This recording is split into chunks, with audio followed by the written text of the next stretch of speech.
your feedback from the last episode, we have made major improvements to increase the quality of Pug News. Please enjoy our show. Today we have political news from Dan, economic news from LJ, along with special guest star Ethosein, who will be joining us for our economy section. But before we get onto that, we have some important Nerdcraft news. Emperor Spike Viper has announced that he has come up with some Nerdcraft solutions. This means that most of Spike's time will be going into coding Nerdcraft. This also means that the stock overhaul that was planned to come soon will be delayed. But before we head on over to political news, here is a message from our sponsors. Vuperia is at a crossroads. The power is back in the hands of the people, but we are in untested waters. In this game, guidance is needed, and we at Vuperian Consulting are here to help. We gather data from multiple sources. We analyze the trends and use them to formulate grand political strategies. We are the guidance needed. We are Vuperian Consulting. Hello everyone and welcome to the political segment of this week's show. The most recent two opinion polls came out this week and Senator Shoup has won both of them, winning Jam's poll due to his large second choice voter base and Sidley's poll due to his first choice votes, mainly because of dozens of former Ether voters flocking to Shoup after Etho's barring from the elections. Due to this, Pope and Tyco are stagnating in the polls, with Tyco falling below 20% and Pope below 30%. Great news has come from the Senate. The Checks and Balances Act has been passed unanimously. This is a great step towards organizing the Senate and helping the government function. Along with this, the Local Governance Act is also passed unanimously. This bill is essentially make it so individuals who are representing a district have to live in the district.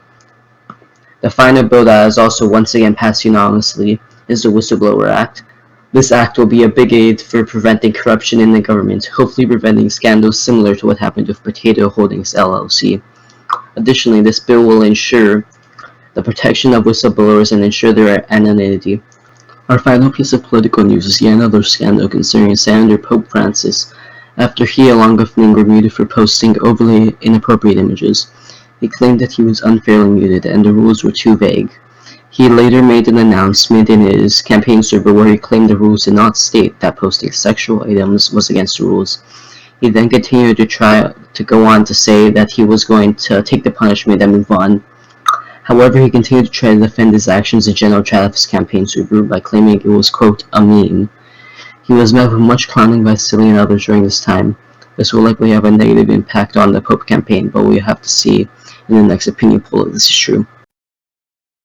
Hello, my name is LJ, and this is the economic news. The most valuable companies this week are Potato Holdings Incorporated, Vuperia National Bank, Yes Industries, the Spanish Inquisition, and Gaming & Co. Solicitors. However, a firm named the Idea Corporation has quickly soared to over 120,000 credits in value, and is unlikely to stop rising soon. Here to talk with us more about the stock market is former Senator Ethosein, CEO of Etho Broadcasting Group. Thank you for joining us, Etho. Well, thank you for having me. What is your opinion of the current economy? Well, I think that given the current situation that we have going on, it's definitely a fun place for investors to go invest, especially with companies like Idea kind of gaining the sort of value that they are. It definitely has some potential. Not as much potential as we could possibly look at in the future, but I think that there's definitely potential to make money. Okay. So, with that in mind, what are some current stocks that you feel like people should invest in? Yes, definitely yes. Yes is highly valued. It has reasonable stock share prices, and it is run by a relatively level-headed individual who knows what he's doing. I mean, the guy has a outstanding company, and I think that it's definitely stable enough to invest in and see a growth of your money. Okay, so yes, how do you think that Nerdcraft is going to affect the economy? Well, it could go. It could definitely either go great or it can go terribly. and that's really dependent on the person and what they do with the opportunity. Now, for someone who goes and makes an actual product and they start selling it, they can see immense amounts of wealth coming in from going and doing what they're doing. If they go and they put out a product, they will make immense amounts of money. But for someone who doesn't have an established product and they hope to work within the economic system, they're going to be left in the dust while other companies who are producing these profitable products, they, they completely run over them. Indeed. So, how do you feel that the reforms that Spike's adding, soon, hopefully at least, will affect the economy? Well, they seem to be more realistic. He claims that they were something that were desired in the past. I've heard some people who have wanted them in the past, but some other people who Spike claims doesn't have don't have an actual product.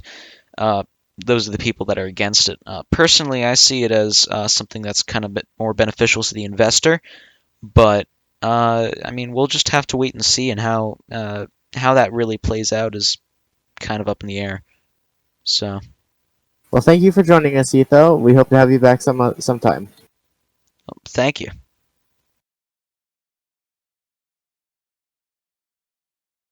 That's all the time we have for today. Thank you for watching Pug News. If you're interested in purchasing an ad, please contact Tyco for the Tyco Discord server link. Goodbye.